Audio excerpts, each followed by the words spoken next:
Roots of the Science podcast with your girl, Anne with an E. Hello, everyone, and welcome to another episode of the Root of the Science podcast with your girl, Anne with an E.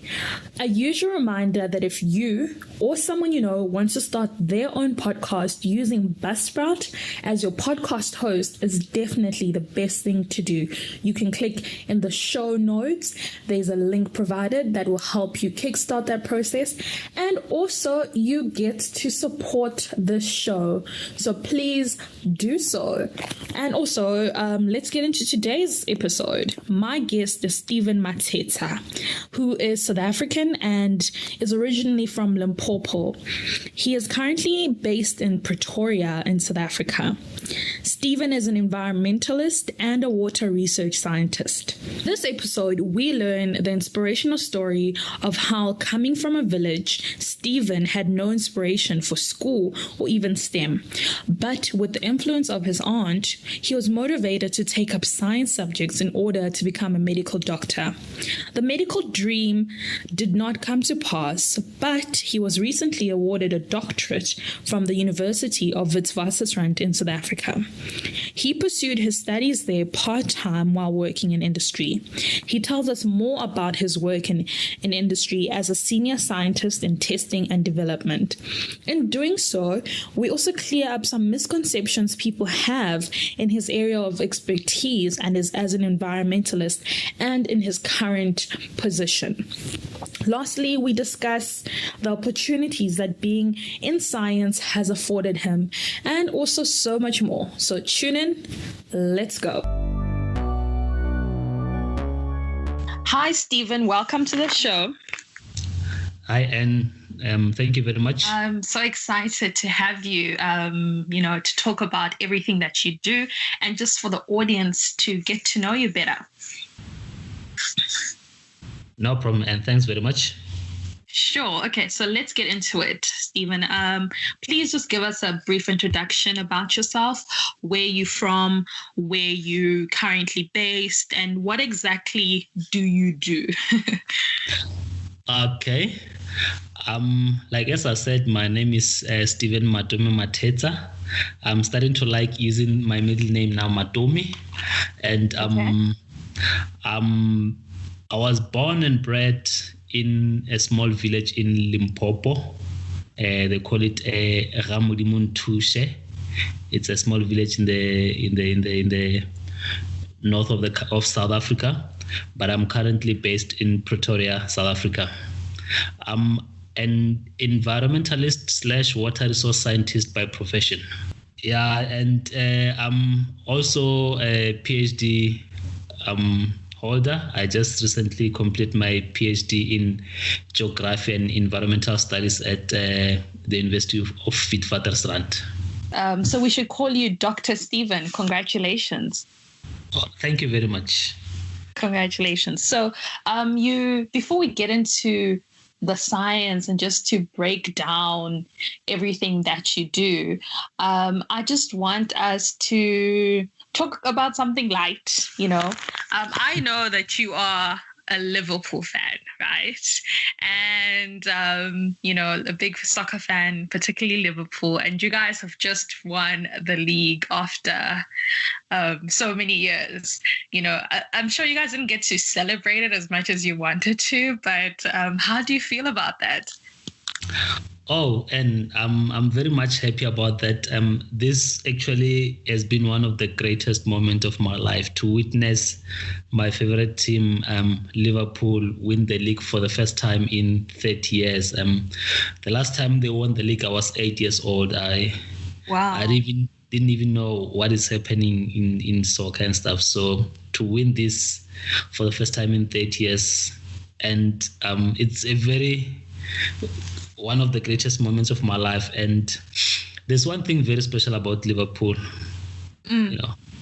Liverpool is that team that if you check the 30 years of not winning the league, they never gave up. The patience, the passion, the drive, and the dedication coming from different managers, the players, and most importantly, the fans, And every time when they play and you listen to that You'll Never Walk Alone song, when the fans sing that song, and if you follow the lyrics of that song and you are going through anything in your life, you'll realize that you should never give up. At the end of the darkness, there's some light. So I've actually used that song for most part of my life. When I go through some issues, I always think about You'll Never Walk Alone. Wow, that's powerful. I'm not a big soccer fan. I know it by association. But the way that you've described it gave me goosebumps. And I guess I understand why people are so passionate about the sport. It's more than just the sport. I think the way that you've described it, it's way, way more than just the 90 minutes on the field. And don't worry, you're not the only person that get goosebumps. I always get goosebumps when I see those guys. I've been watching Liverpool for 20 years of my life now, or even maybe 25. But every time when they get into the field of play and the supporters cheer them up with that You'll Never Walk Alone song, I get goosebumps. Oh, that's beautiful. And speaking how that the song has helped you in your own personal life, I just want you to please just tell us, how did you actually get into this field of STEM, and what were some of the influences? Did you always know that this is something that you always wanted to do, or was it through other people where you were like, okay, this is something that I'd like to pursue? To be honest with you, and this is not really what I've always wanted to do.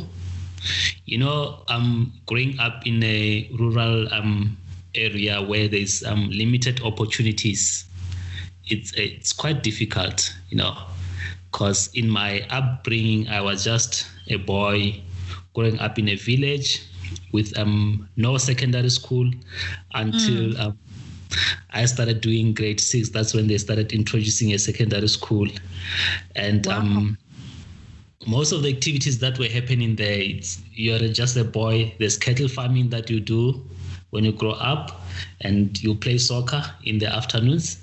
But during the day, you also go to school, and it was difficult to understand the purpose of why should one go to school, It was just that thing of, I'm going to school to study so that I can work.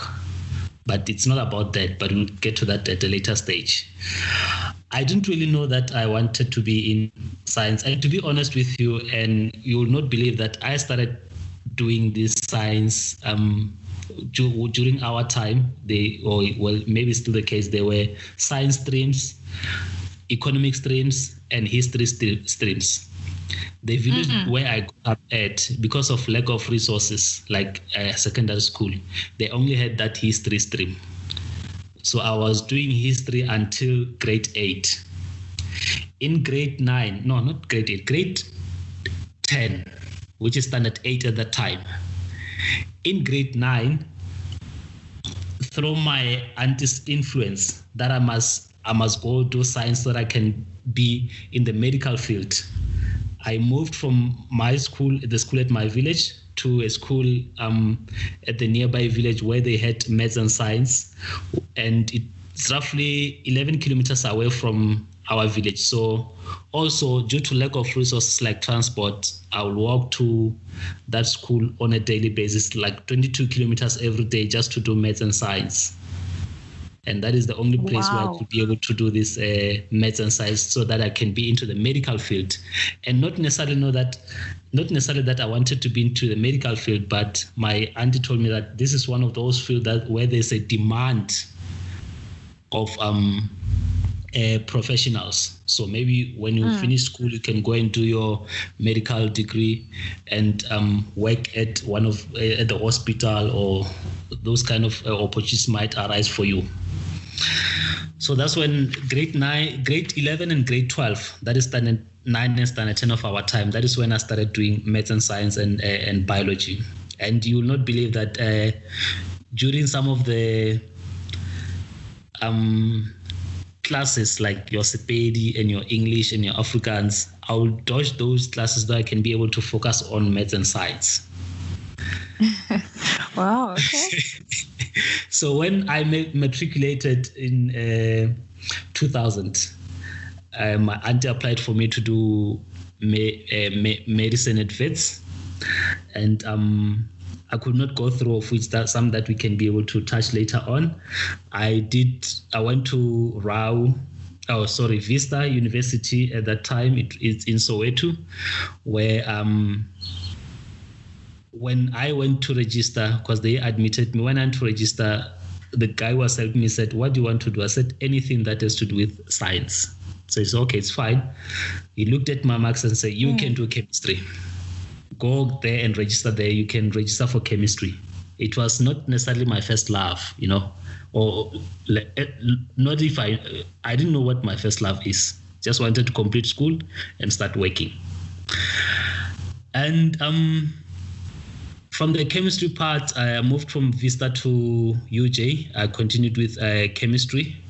It was a BSc chemistry and biochemistry, but it was called Geography and Environmental Studies at that time. And that is when, in my final year, I started falling in love with the field of environmental science. And that was when, in our last 6 months of the degree, we had a project where we had to go and analyze water. It was more of analytical chemistry, but I took it beyond just analysis because it was being into the lab and analyze all these nitty-gritties of water. But to me, it was that, why do we have to worry much about water quality? What does it mean when they say your pH in your water is 7 or pH is 4, and what can it do to a human body or to the ecosystem? So those kind of things really attracted me towards the water science, which led up to me developing this passion, the environmental science, the love for environmental science. And also one thing that really pushed me to understand water science, it's where I grew up. There was also water. It's a very scarce commodity. We still use the boreholes, and where you get water from the municipal supply. There's certain times. There's water. What do you call it in Cape Town? Day zero. We've been getting day zero ever since I grew up. So this terminology of day zero, from where I'm coming from, water is a very, very, very scarce commodity. So I just got to understand, why do we have to I had to link water science with where I'm coming from. Why do we have to use boreholes? It's because as a country, we don't have enough water to supply everyone. We're one of the driest country in the world. So that is where I started to fall in love with man-science interaction and the influence that we are having towards water, air quality, air atmosphere, and animals, the ecosystem, our activities, and how they influence the ecosystem. So those kind of things draw me towards the science field. Wow, this is such a story, like how you said where you started off, and you didn't even know that this was even an option for you, but I love how you are not a person of your circumstance, and good thing for your aunt for helping you see that there's so much more out there. And although you just randomly selected chemistry, it's good. Sometimes these things happen where they happen for a reason. Sometimes I really do believe that everything's got a specific reason, and that all led up to you being where you are now. And you spoke about Wits earlier, where you said that you in Wits University, for those who don't know, you initially applied to go to Wits in 2000 before you started at the university in Soweto. And interestingly enough, you've completed your PhD there. But how did you end up going back? And did that first denial in the beginning really push you and motivate you for you to get your PhD from there? Let me just say this, and Wits is one of those, one of the top universities in Africa. When I completed my matric, like I said, my aunt applied for me at Wits to do medicine. And when I got there, they were taking a certain number of people, and based on my marks. And remember, I started doing science very, very late in my secondary school. I only did maths and science for 2 years. So my marks were not good for me to be admitted to be one of the top 60 students to be admitted. So I was offered an opportunity to upgrade, but due to financial circumstances, I could not go back to do matric. No, I had to find something. And this thing of me and Wits has always been there. So when I completed my master's at UNISA in environmental science, I specifically applied for Wits and say, I need to get my PhD. It was a joke, by the way. I just felt, let me just try it and do PhD. And where can I do it? Okay. I selected Wits and said, some years ago, 17 years ago, Wits said, no, I'm not... I could not meet their requirements. So now I've got my master's. Let me go and get my doctorate there. Although it won't be a medicine, but it will be a doctorate from Wits. So that's where even when I was there were quite a lot of challenges along the way during my studies. But I told myself, it's now or never. I have to get this doctorate from Wits, Wow. This kind of links back to what you're saying about Liverpool, that it took them, 30 years. And here you are with your perseverance and not giving up. You went back 17 years later to Wits. Yes. And I made sure that with that given opportunity, I wouldn't want to do it over 10 years. Like, sometimes the PhD is difficult to do it over 10 years. I had to work hard to make sure that within 3 years, I was doing it part-time, by the way. So within 3 years, I had to make sure that I complete it. And very grateful to my mentors in the project and my colleagues. They were very much helpful in making sure that I complete it within 3 years. Wow. In a part-time, by the way. Yeah.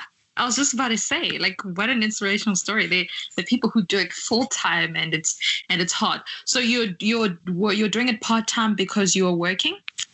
Yes. And for me I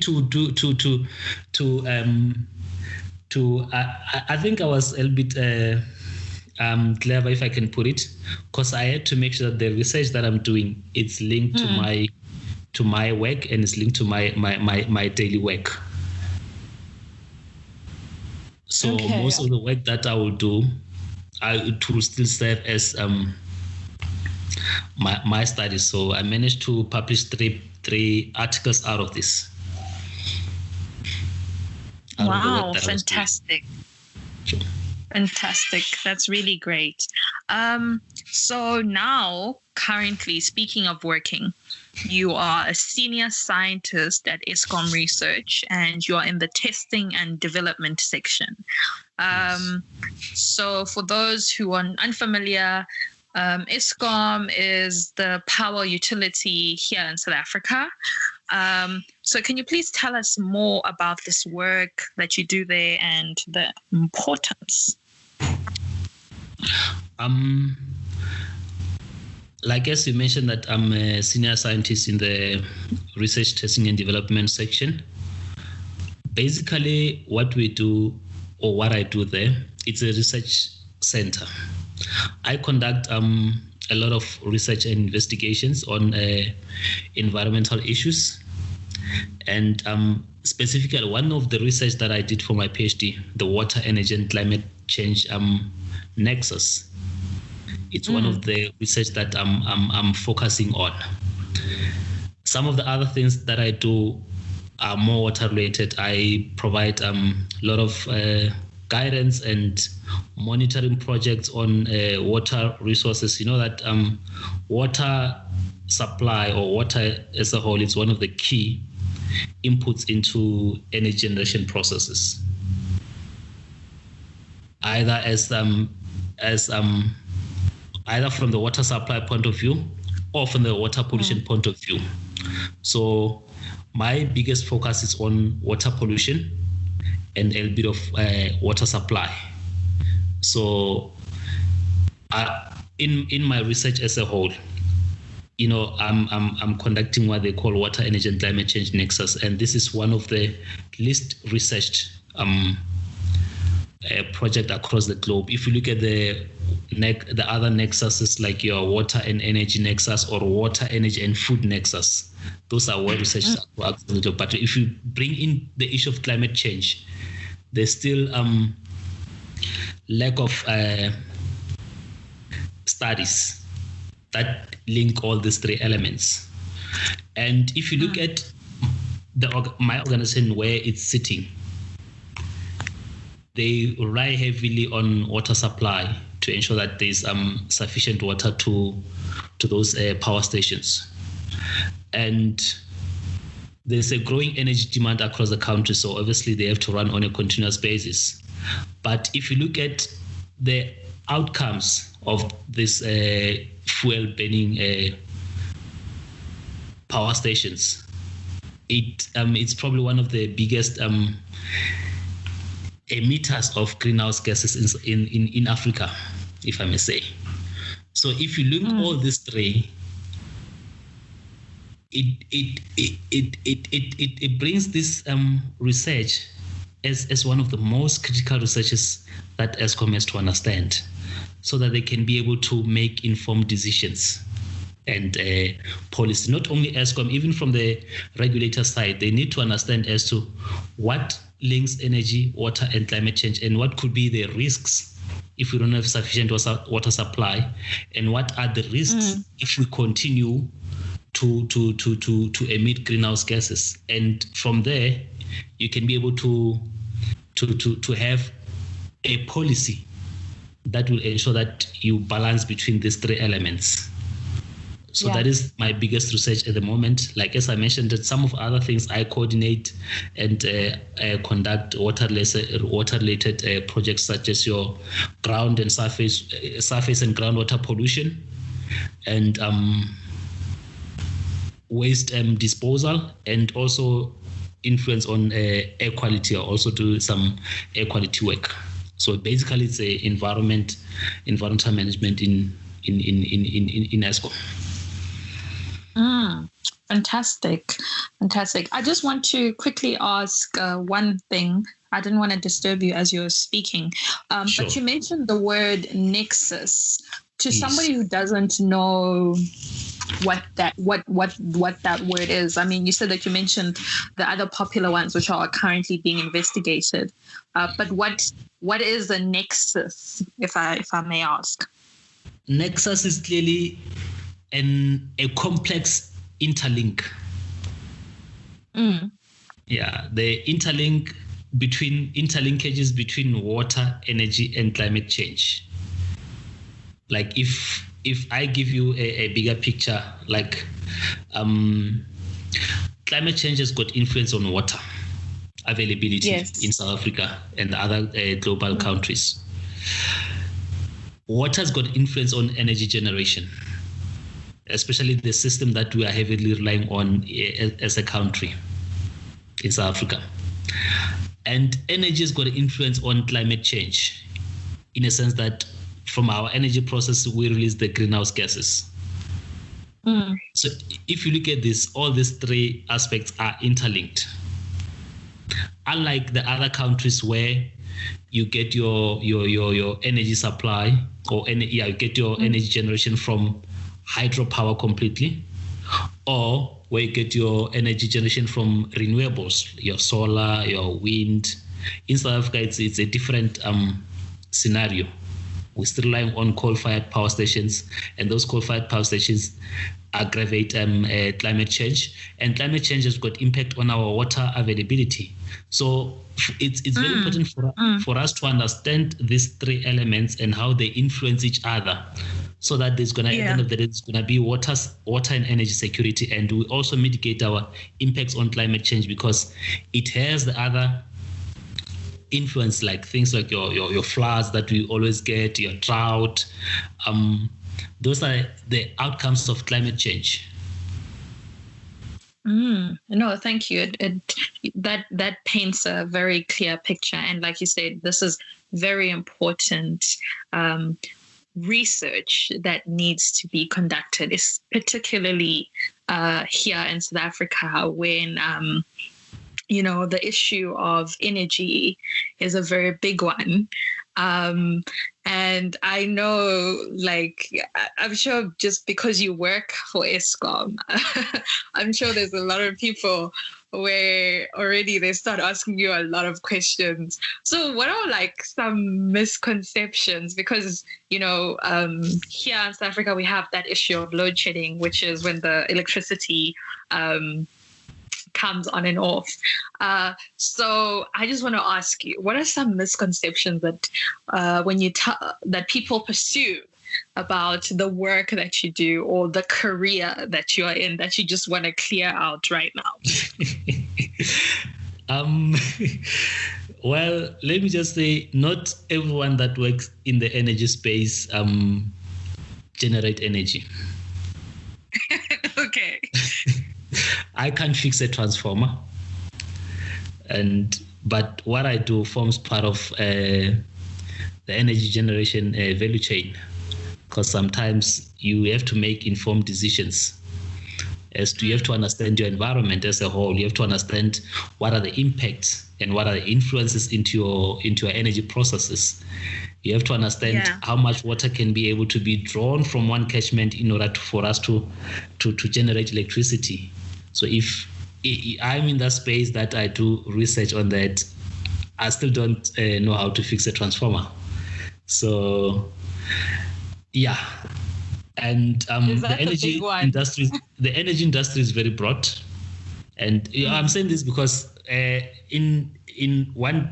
some stage in my village, there was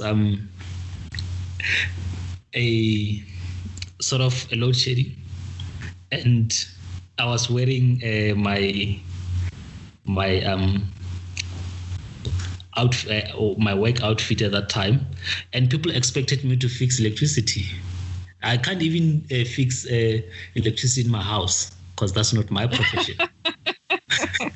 When there's load shedding in my house, we look at each other, because that's not my profession. I might be working in that space, but not necessarily dealing directly with energy generation or energy supply sector. Yeah, well, that's and the other thing I would say as an environmentalist, there's this perception that environmental scientists are there to hinder progress on development, which is not supposed to be the case. But we need to push for compliance because we are running out of resources. We are running out of water resources. Our atmosphere is getting polluted on a daily basis. And we need to ensure that as environmental scientists, what we do is basically to make sure that as environmental scientists, we don't necessarily hinder progress, but we inform the people of the risks that are associated with our activities as human beings. Because there's a very strong interaction between human beings and the environment.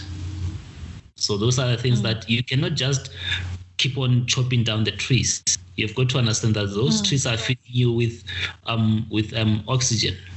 You know? So you need to do everything in a, you need to try and maintain the balance between socio-economic developments and the environmental needs. So that is basically, as environmentalists, what we do. And people get to think that we are stumbling block towards development. Yeah, that's very true. Previously you also mentioned, when we're discussing these misconceptions, that the energy sector is very broad, and also the environmental sector is very broad.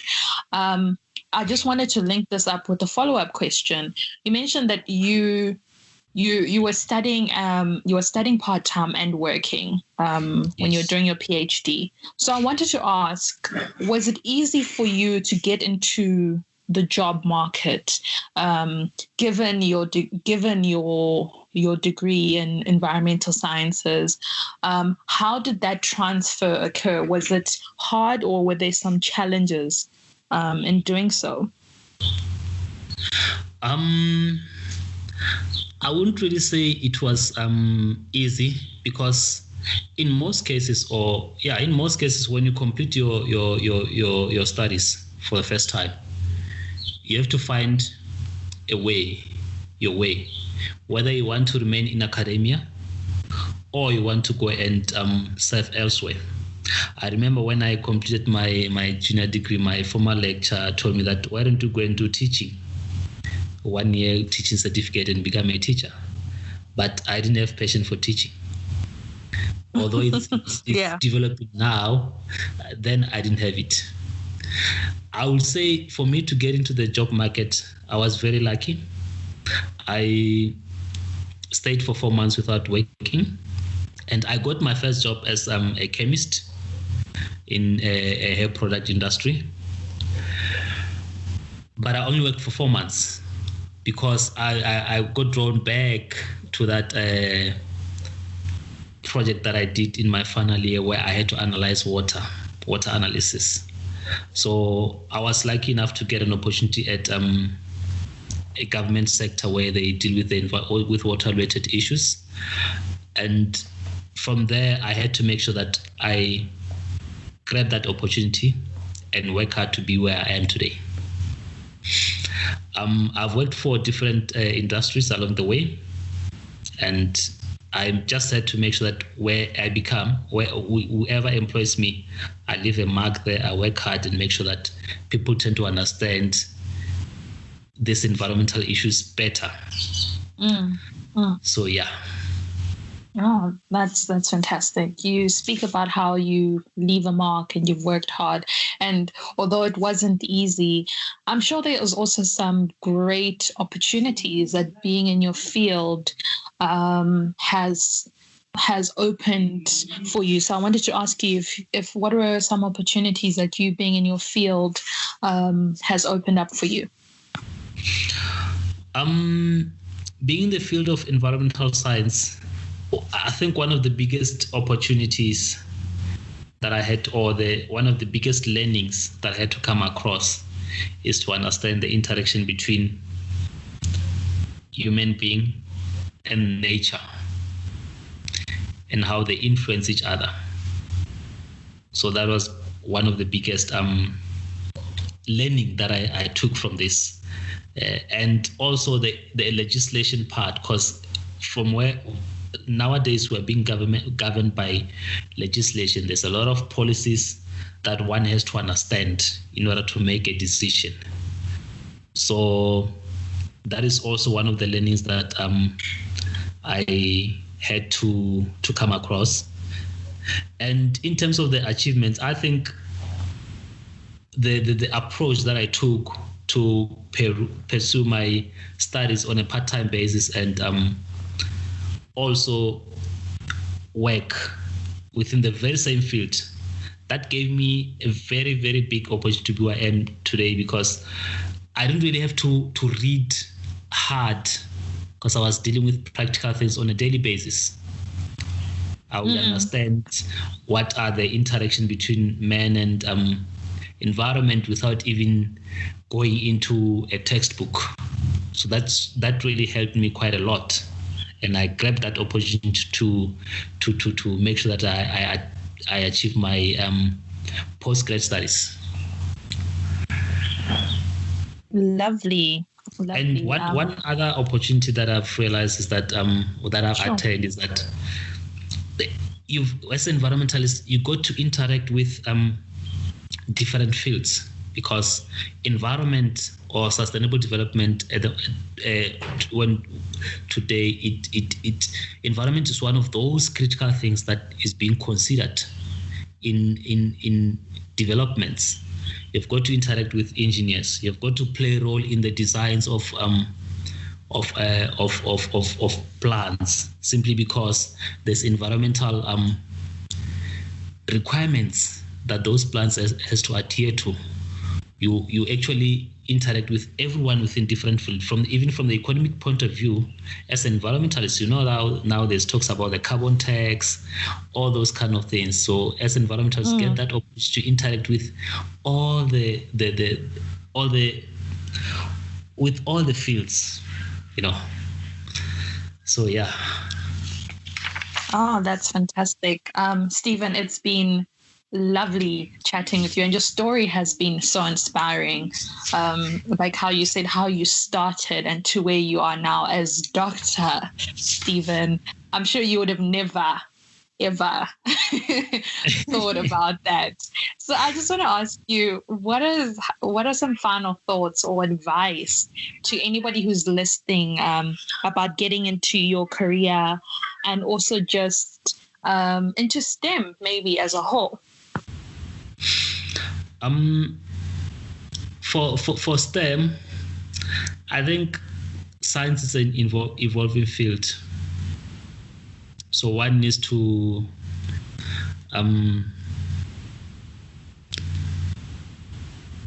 learn as much as possible. There's legislation that comes in. There's a lot of research and development that comes into the science space or STEM as a whole. So you need to make sure that you evolve with those developments, and also need to gain as much as you can. You need to read articles about the environment and how it influences the developing space, what has been done across the world. The benchmarking is very important. We've got some of the best policies across the world, like your Environmental Protection Agency and the like. So benchmarking is quite important. You have to understand what has been done there and what informed those kind of policies, and where are we sitting as a continent, Africa, and as a country, South Africa, and how best can we learn from those kind of activities. But on the individual point of view, I think discipline it's quite important. One has to be grounded in order to make it. There's a lot of things that are happening out there, a lot of temptations and all those kind of things. One has to be grounded and ensure that they focus on their goal. Everyone's goal is different, but if your goal is to make it within the STEM, you've got to focus on it. You've got to determine and give all your best. I think one of the most important things is to give all your best once, and you'll reap the rewards later. Definitely. Sure. And that's a powerful note to leave it on. Just keep on being focused and disciplined. Discipline is always a key that comes with success. And it's been really great talking to you once again. And thank you for taking the time to chatting with me today. Thank you very much, Anne, for the opportunity. I must say this has been a very great interaction, and I really enjoyed it. It's been a pleasure. And to everybody else who's listening, thank you once again for tuning in to another episode of the Root of the Science podcast with your girl, Anne with an E. Until next time, goodbye.